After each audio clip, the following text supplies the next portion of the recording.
नमस्कार। मौसम जलावास में आपका स्वागत है। बात करते हैं राजस्थान के मौसम के बारे में। यहाँ पर देखिए तो मौसम लगभग संपूर्ण राजस्थान में शुष्क बना रहेगा। मौसमी प्रणाली की बात करें तो कोई विशेष प्रणाली फिलहाल राजस्थान के क्षेत्रों के आसपास नहीं है। एक सर्कुलेशन धीरे धीरे कमज़ोर हो रहा है जो बीते डब्ल्यूडी के साथ प्रभाव में आया था। और अब वैसे डब्ल्यूडी देखें तो लगातार आते रहते हैं, लेकिन डब्ल्यूडी जो राजस्थान में प्रभाव दिखाए बारिश के रूप में, उन पर ही ज़्यादा हम वीडियो में चर्चा करते हैं। लेकिन डब्ल्यूडी की जो स्थिति है, जैसे अभी पिछला डब्ल्यूडी भी अभी निकला है 2 दिन पहले, उसका कोई विशेष प्रभाव नहीं था। कुछ समुद्री स्थितियों की वजह से गुजरात और मध्य प्रदेश में भी बारिश की गतिविधियां हुई, लेकिन राजस्थान में कोई खास गतिविधि बौछार या फवार के बिना नहीं हुई। यानी 100% इलाके शुष्क ही कह सकते हैं।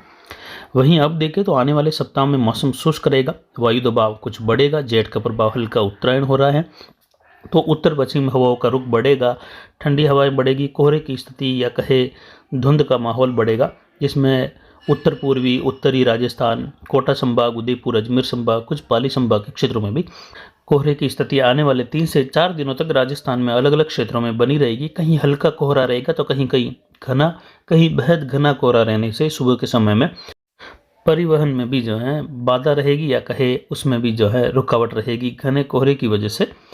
वहीं यहाँ पर पिछले 24 घंटों के दौरान अधिकतम तापमान जो 34 डिग्री पर था, अब हल्का कम होते हुए 33.41 डिग्री सेल्सियस रहा। न्यूनतम तापमान 9.56 डिग्री सेल्सियस के आसपास दर्ज किया गया। अधिकतम आर्द्रता का स्तर 78% रहा, 22% रहा न्यूनतम आर्द्रता का स्तर। वहीं वायु दबाव बढ़कर 1018 मिलीबार के आसपास दर्ज किया जा रहा है। हवाएं उत्तर पश्चिम से भारत में प्रवेश कर रही हैं। वहीं अलग अलग क्षेत्रों में एंटी साइक्लोन या कहे जो विपरीत हवाएं घूमती है, या कहे प्रति चक्रवाती हवाएं घूमती है, उसकी वजह से अलग अलग क्षेत्रों में भारत में प्रवेश करने के बाद हवाओं का रुख भी कुछ बदलता है। लेकिन विशेषकर ये प्रभाव हवाओं का उत्तर पश्चिम भारत से ही प्रवेश करता है। ठंडी हवाएं होती हैं, शुष्क होती हैं। हवाओं की अधिकतम गति दक्षिण पूर्व से 4 किलोमीटर तक दर्ज की गई। मौसम शुष्क रहेगा। कोहरे की स्थिति राजस्थान के अरावली रेंज के क्षेत्रों से लगाकर कुछ उदयपुर, कोटा संभाग, अजमेर संभाग, भरतपुर, जयपुर संभाग, बीकानेर संभाग में देखने को मिलेगी। वहीं कहीं कहीं घने से बहुत घना कोहरा भी देखने को मिलेगा।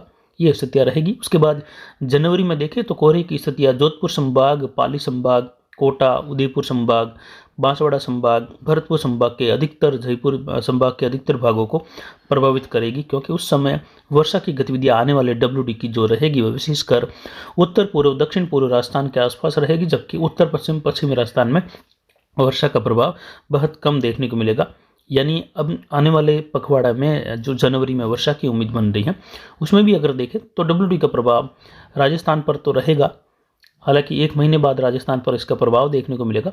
26 नवंबर को जो डब्ल्यूडी आया था, उसका प्रभाव राजस्थान के काफ़ी इलाकों में देखने को मिला था और अच्छी खासी वर्षा भी हुई थी उस दौरान।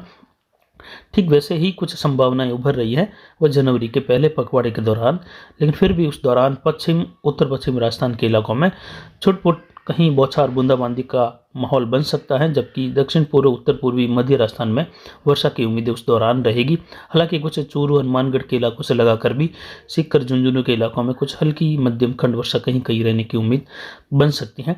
जबकि पश्चिम के बॉर्डर वाले इलाके पाकिस्तान से सटे हुए, वहाँ पर बादल और कुछ बौछार या फवार हो सकती है। मौसम के शुष्क बने रहने की संभावनाएं फिलहाल वर्तमान मौसमी पैटर्न के हिसाब से है।